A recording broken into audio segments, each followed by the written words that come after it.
Yes, yes, yes. We are back. We are back. People, we are back. This is H God. We are on Beer Sports Talk. And yes, we are back. You know what I mean? Thank you again, my people, for tuning in. And for everybody that's sharing, subscribing, liking, all of that good stuff. Yeah, man. My respect, people. You know what I mean? We are build a movement and we are keep it going. So today, I'm coming to talk about a game in NCAA college basketball.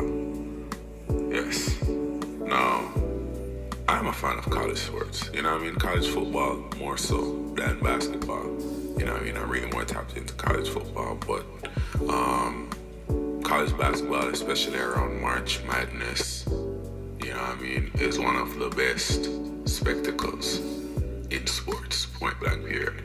And I know there might be some people here who have probably never seen it or don't necessarily pay attention to it crazy or might watch it loosely, and there might be some diehards, you know? Varying amount of people might be here. But I would tell this to anybody who hasn't to tap in 1 year. Even though like the finals is about to come up soon, tap into that, because for me, and this is almost like all of college sports, and what makes college sport a different watch and a viable watch and actually worth the time watching is because, and you know now with a thing that they call NIL, you know what I mean, which basically, for anybody who doesn't know it, it's basically just allowing kids who didn't make or couldn't make money in college before to make money now actually, right? So NIL kind of takes away some of the amateurism of it, but still, like, these guys go out there and they play with a certain level of vigor and determination and intensity that sometimes at the pro level you don't really see, you know what I mean? Because at the end of the day, while there are a good amount of prospects who have the ability to profit a lot from, you know what I mean, their name, image, and likeness in college now, majority of these guys, this is still like the ceiling of their career, and I say that with no disrespect. It's just the reality of life. You know what I mean? Every pro league, no matter how big it is, how many teams it has, there are a certain amount of roster spots per team. You know what I mean? And everybody is not gonna make it. You know what I mean? Everybody is not gonna make it. So for some of these guys, this level, this is like their NBA finals, literally. You know what I mean? This is their FIBA World Cup final, like this is their moment. So guys are playing like it, like they're like, yo, they know that after this game, you know what I mean, I'm probably gonna go fire up my LinkedIn account and get ready, head out there on the job market and put myself out there as a professional, because you know this is where my sports journey ends. So it's very interesting. So yeah, in this game, you have, you know what I mean, 2 number 1 overall seeds, I guess, you know, number 1 from the different divisions that they're broken down into, going up against each other, you know what I mean? You have Duke, who, you know what I mean, anybody who know college basketball, the name Duke speaks for itself, you know what I mean? Like, it's just big brand, blue blood school, as they would say, hella like an NBA pipeline. You could go now and check the amount of active NBA players that have gone to Duke. They have currently playing for them the projected number 1 overall pick of this year's draft, if he declares, quote unquote, they're saying, Cooper Flag.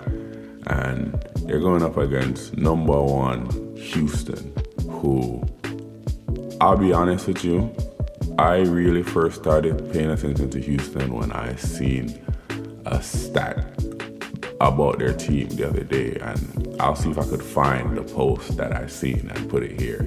If I do, I do. If I don't, I don't. But basically it was like they're like Houston's entire team's average time to run a mile is like 5 minutes. like 5 point, 5 point something minutes. Like I think the fastest time was like 5.04, something like that. And the slowest was like 5:32, intense. So it's like, them boys got motors.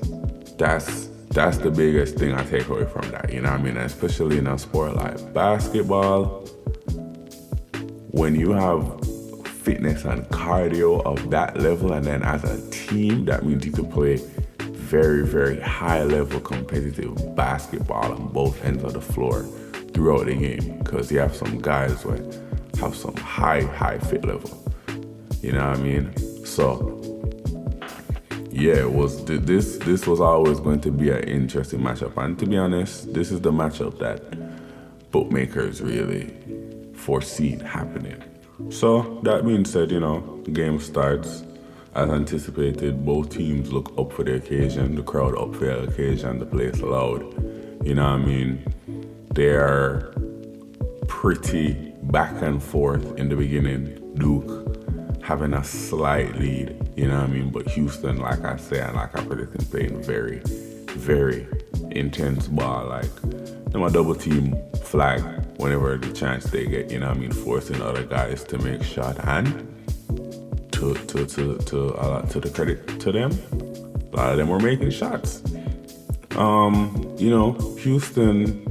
Houston's playing as hard as they can, but like, Duke has a good lead. Like, throughout the first half of the game, Duke was pretty much in control.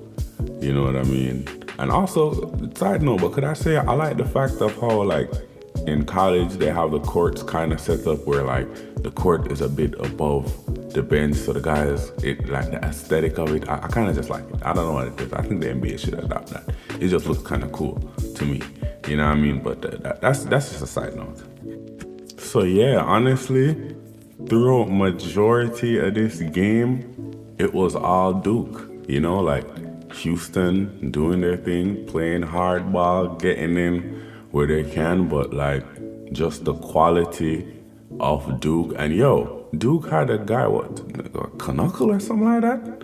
Or number 7? Bro. That motherfucker is gonna get a roster spot for that 3-ball shooting alone, man. Like, I know Duke lost, but he was just firing them, bro. Like, it was crazy. So it's like, really and truly, like I said, majority of this game, it was all Duke. Like, going heavy towards the end of the game. Like, I don't think throughout this game, apart from in the final seconds, did Houston ever have a lead. Like, when I say Duke was in the driver's seat, they were in the driver's seat. So going into under a minute in the game left, Duke has a 6-point lead, and all hell just breaks loose. Like, sometimes, and you see, this, and like I said, it's one of the interesting thing in sports, because, like they say, context matters. So it makes you wonder, was this just really great spirit and effort from Houston? Or was it a terrible choke job by Duke? Because it's like, I say, on one hand, you have to be impressed with the fight and resilience of Houston to never stop driving, never stop playing, having not led at all during the game, to come back to win the game. It takes a lot of guts, it takes a lot of heart, it takes a lot of mental fortitude to do that. But at the same time, it's also like, Duke, what are you doing, bro? It's like, Flag, what are you doing? You know what I mean? Like, what are you guys doing? So the last minute basically breaks down like this. Knuckle, he gets the ball, drives to the rim, gets blocked, right? Good defense. Houston goes down, step back, makes a really tough shot there, over. It's a 3-point game now with, 32.4 seconds left. Duke inbounds, throws the inbounds terribly to Flag. It misses. Houston gets the ball, rebounds it. Oh, tries to hit the three, missed the three, but jams the rebound back in. It's a 1-point game now. That was terrible there by Duke. Like, poor inbound, and then it's bad enough you inbound it like that. It's terrible, right? Then now to not have the awareness to win the ball back, then even after the guy missing the shot, to not be able to box out and get the rebound and give up a putback dunk. Oh yeah, that was crazy. That was crazy. So now you got Houston at the free throw line. Bro lines up, hits the free throw. It's a tied game now. The game is now tied. He steps up for the second free throw to take the lead. He puts it up and he makes it. It's both free throws. Duke long inbound, terrible again. Gives it up. They throw up a prayer and like that's it. And that's how Duke, who literally, apart from the final, 10 seconds of the game, had the lead literally. And just key details and key moments and lapses in focus and attention to details cost them a spot in the national championship. They had it won. Duke had it won. Today when those guys wake up, it's sad to say for the young men, but they have to look in the mirror and blame themselves, and it's gonna be hard. It's gonna be hard for a lot of them because this year was supposed to, Duke was looking like the team to beat this year, but it's one of the reasons why I love sports so much is that the ball doesn't care about any of that. The ball cares about no stats, no name, no status. It's about effort and ability on the day. Who comes out and does the most until the final end and the final whistle. And that was Houston. So shout out to the Houston Cougars. Commiserations to Duke. That was tough. They had a great season. Cooper Flag was amazing. It was great to watch him in college. And if he decides to go back, that's dope. I think he should go to the NBA.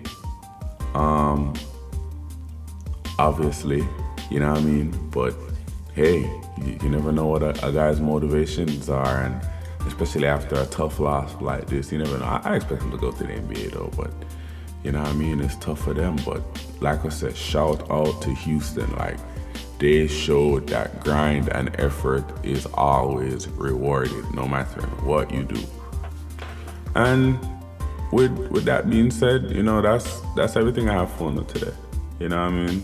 So, like I said, appreciations again for tuning in and joining me. Keep on sharing, keep on telling people, keep on subscribing, you know what I mean? Because I must say, the movement is building and growing. I will not gonna stop. So, until the next one, people, I'm out.